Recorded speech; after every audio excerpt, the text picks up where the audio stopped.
Energized show, up the Irish. Welcome to the show, the GTA selector, Jer Harris. Jer, how we doing, bud? What's the crack? All good? Jer, welcome to the show, man. What's the story? Good to be back.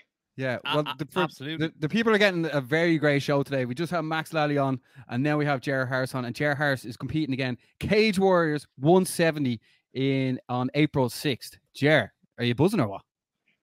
Fucking ready. Just ready to rock now. Fucking, yeah, obviously just getting to go fight in Dublin again especially on the biggest show in the country, like biggest show in Europe. So just looking to go out and showcase my skills here. Just exciting, like, you know. Yeah, no, we're obviously absolutely buzzing, but we have to bring it back to Cage Warriors 161, where you made your Cage Warriors debut, and like you blew the roof off the place. You're one of the most trending people on the night. Like, what was that? What was that like when you made your debut in the yellow gloves? Serious. Obviously, it's just something you're always looking forward to, especially being a kid. But like when I first started competing, that's sort of what like everybody was on. Know what I mean? That's like, other than the UFC, they were probably the other fights you were watching and stuff.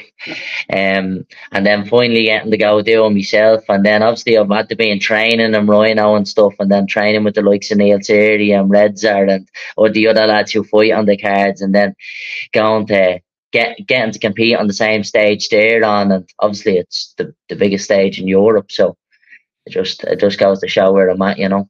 Yeah, Ross, do you think Jer made the right move going to Team Ryano? Yeah, one of the best gyms in the country, no doubt about it. Obviously, especially in that flyweight division, you have champ status, Neil Series at Cage Warrior, so it doesn't get much better than that. But seriously though, Jerry, at Cage Warriors Dublin last time out, you threw the kitchen sink at Ryan Hewitt. You're hitting. Come here! I was trying to blow that fella's head off his shoulders, and it was not moving. At one stage, I heard him a spinning elbow, and he just nodded at me.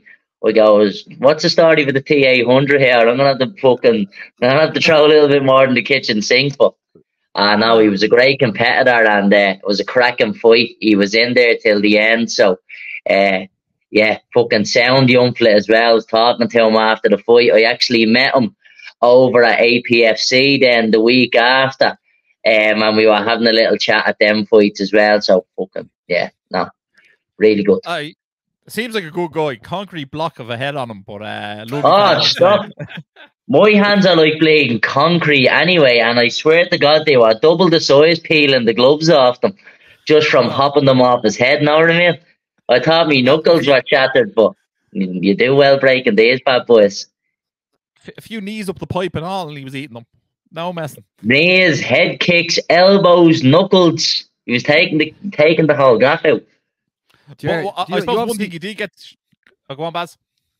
Go on. I was going to say one thing you did get to show was like your arsenal of tricks and like all the combinations and all the shots that you do have in the tank. Is that what we're going to expect come April 6th? Yeah, I expect it, because like that, I say that weapon wheel is constantly evolving. I'm constantly adding little bits onto it. So I'm just, the more comfortable I get in there, the more you're going to see, and hopefully we start to get them finishers coming on, because that's what I'm well capable of doing. Yeah, Jerry, you went into that fight just on a 1-fight contract, and then after, obviously, things went extremely well. Like, how many more fights are you going to be fighting with Cage Warriors on the current? So I have a 5-fight contract with them, and hopefully I get the fight 4 times this year. That's what I'm looking at. I want to stay busy. Obviously, it's a little bit late in the year to start. I would have rather fight in March, but the Dublin card was April, so just have to probably squeeze in a short notice fight. If someone pulls out, I have no problem stepping in and blowing someone's head off. So then we'll get 2 more in before the end of the year then. Yeah. How much notice do you think the GTA army will need in advance? To be honest, I'm ready to go on 2 weeks' notice for anybody. Know what I mean? I'm staying sharp this year. I'm straight after this fight. The fight's on the 6th. I'm flying out to Thailand on the 8th just to get out there, rest for 2 or 3 days, and then going into a fight camp with one of the crew that sponsor me, a low fight, where you'll always see them split shorts on me. Know what I mean? Yeah, we have a few of their tops. Yeah, the top of the range. I just got a package sent out off them today, so there'll be a few snaps and stuff going up with them. People get to see the other gear that they don't. But yeah, I'm going out to Thailand to do a bit of training. I'll be back on the 27th then. I'm only going for 17 nights training, so be back on the 27th then and ready to rock with whoever, whenever. Yeah, Molly runs a type ship up there, Baz, doesn't she? Oh, she definitely does. Jer, another thing that I've been enjoying seeing what you've been putting up is techniques on Instagram. Where did the idea come from posting these, and are you enjoying making the content? Yeah, like to be honest, I'm coaching probably since I'm 15, like helping with kids and teens and playing. Obviously just my own friends, like holding pads and stuff like that. And then obviously over the year I have a high caliber, and anybody who's trained with me know him. Like I'll always have answers for problems, and I love problem solving and stuff, and I know I teach really well. So I just wanted to start because part of the job now is it is getting out content, know what I mean? And I'm not real one of these bloggers like putting up videos of myself playing walking into the gym. Now it's something I do need to get better at, but stuff I'm really comfortable with, and I know I have a fucking dense knowledge in, like stuff I put up. Nobody's going to be like, that's shy. Everybody's going to turn around and say, oh, that's the bleeding business. And that's all I'm trying to do. Just trying to get content out on stuff that I'm professional in, because that's what I've been doing for the last 15 years. I've been critiquing and building up a skill set that's undeniably one of the best. Know what I mean? So just trying to get content out there as well, not trying to go into too much detail on things, just stuff that people who train can try out, and or people might see and say, oh, I want to be able to do that, and hopefully they pop up to a gym wherever they are, or even better up to Team Ryano. No, I've been enjoying it. I'm just hoping Ross makes a cameo on one of these videos. No, I'll leave it with poor Curtis getting a hiding each time out. But no, in fairness, I know from being in the gym, I've seen people are coming up to Team Ryano and they're like, the first thing to talk about is, oh, I know Jer. So like it's definitely had a knock-on effect of you joining, that other people have come. You definitely have a lot of people around your own area looking up to you, Jer. So it is great to see, and hopefully that will turn into ticket sales on the night come Cage Warriors 170. Oh, well, you've seen it the last time we had played mountains of people there. They were ready to play and set that place on fire. So hopefully the same thing again now. The usual always playing super support out Ballymun, and then all the areas around us. So it's fucking, we'll see what happens. Know what I mean? The whole place was full of Ballymun and Cage Warriors. Stop big GTA Selector t-shirts everywhere, left, right, and centre. You couldn't look left or right without seeing one. Even Ryan Hewitt had one on. Ah, yeah, I think so. And tell us this, Gregory Wamitan. What you know about him?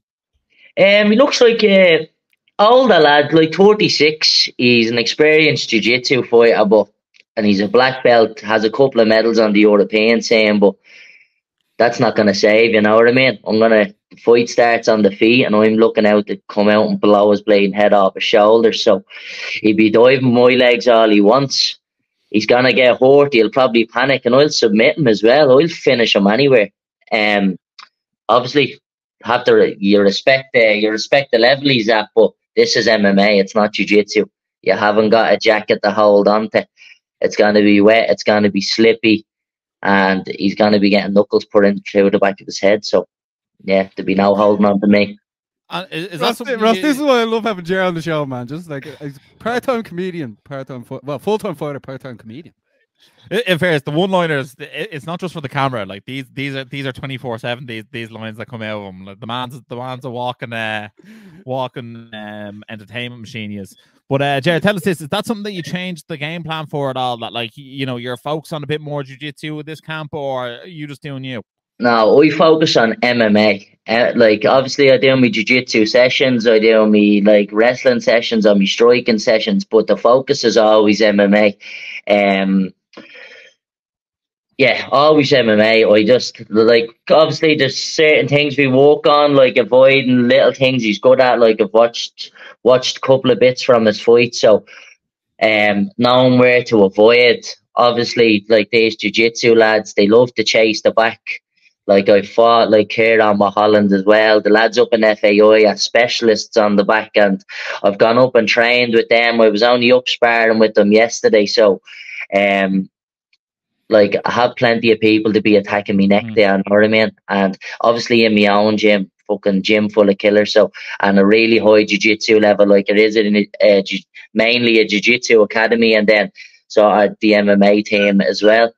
Or yeah, like I don't really need to change anything around. I have elite level people in jiu-jitsu around me, and then I have elite level MMA fighters, and that's what matters.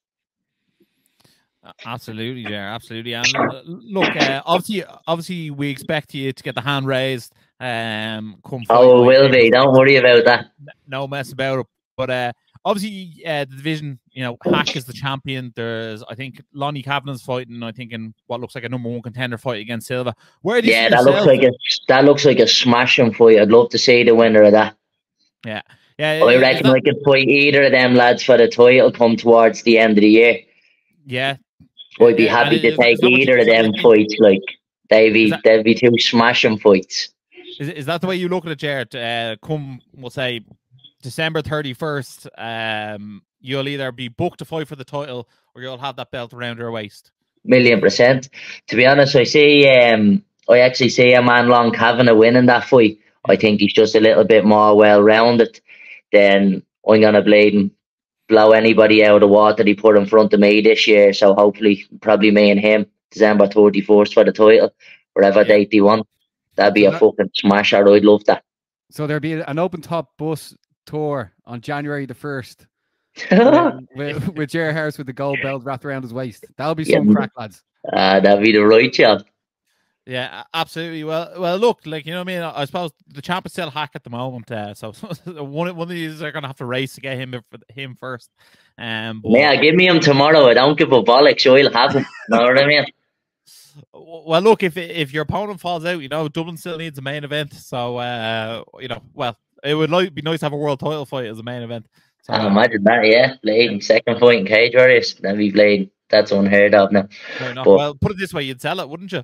You know that. You know that. If there's one thing I can do, it's promote a fight, and if there's a second thing I can do, it's sell tickets. Absolutely, they come hand in hand, I think, Jack. Yeah, too right. Yeah, the fighting's just part time for me. You know what I mean? Yeah, there's definitely a career in comedy for you, Jerry, as well. But for people tuning in now, you have to make sure to check out Jerry Harris's fight at Cage Warriors 170. Make sure to get tickets for it as well. But if you aren't actually able to make the event, it will be live on UFC Fight Pass. Like, this event is not one to be missed. Last time at Cage Warriors 161, unbelievable show. Cage Warriors 170. It won't be easy to beat Cage Warriors 161, but I believe with the likes of we will be. I'm coming out with a highlight reel finish, so that'll be all over the shop. No, I'm buzzing for it. Yeah, what's called that? Jared, tell us this. What did you make of the RDS venue? I really liked it. Some people weren't as mad on it, but I thought it was a great venue. Do you know what? I thought it was the bleeding business, but I thought, like, a few people had said to me about the seating, like, because it was below the cage, it was like they were looking up into it, and it was hard to see, obviously, with the corner posts and stuff. But they're adding in the third seating now, so there's a lot more seats, and they're going to be above the cage. So, yeah, I'd say anybody who had any problems with it the last time, it'll be completely different this time. Wait till they fight in the Indigo at the O2. Have you ever been there? Right. No, I haven't been there yet. No. You're like, it's like the cage is like a stage. If that makes sense. Yeah, I'm looking to build her up and bring it back to the Tree Arena. Never mind the bleeding Indigo. Know what I mean? Yeah, absolutely. We'll sell out this one, we'll sell out the next one, and then hopefully the third card in Dublin, we'll probably going back to the Tree Arena when we build up the crowd. Yeah, well, I think that's always the dream, you know what I mean? To be in the biggest stage possible and putting on your skills in front of the most people possible, you know what I mean? Even better the main event. Yeah, absolutely. Exactly. Well, look, like, you know, we need main eventers, and Jerry Harris, he could definitely talk himself into that spot. Feel right. Yeah. Jared, is there anything you want to say to the people tuning in now that cannot wait to see you perform on April 6th? Yeah, just make sure you tune in, get your tickets. If you can't get to the fight, get it on UFC Fight Pass. as usual, I'm coming out here to finish fights. I'm out here to blow people's heads off their shoulders and look good doing it. And Claire, do you have a link for your tickets for your section or? Yeah, link is in my bio. I'll put up on me. I'm gonna be putting up on my story. Anybody who's interested in fight t-shirts or tickets, I'm gonna keep posting the link on my story for both of them. Also, if you just go onto my bio and click on my bio site, there's a couple of links there as well. There's a link for Ryan Curtis's GoFundMe, one a really close friend of mine. So obviously had a horrific training accident there a couple of months ago. So that GoFundMe is still open. So if anybody can bounce on and drop a couple of euro into it, fucking every little helps. And like, one of the biggest names in Irish MMA, I don't know how many years, and obviously the community's at the show and how much support they can build up for us. So yeah, if anybody else can add any more support in and help that out, that'd be fucking super. Yeah, we'll put a link to the GoFundMe in the comments section here as well. Ger, we want to thank you very much for your time. Is there anything else you want to say to the people tuning in before we wrap things up? No, love to see us at the fight. Thanks very much, and stay energized, baby. Oh, you better believe it. Energized show, up the Irish. Been sussing you guys a couple of times. I've seen a couple of clips. I think you done some interviews with Dylan Moran and that I saw. So keep going, keep up the good work, guys.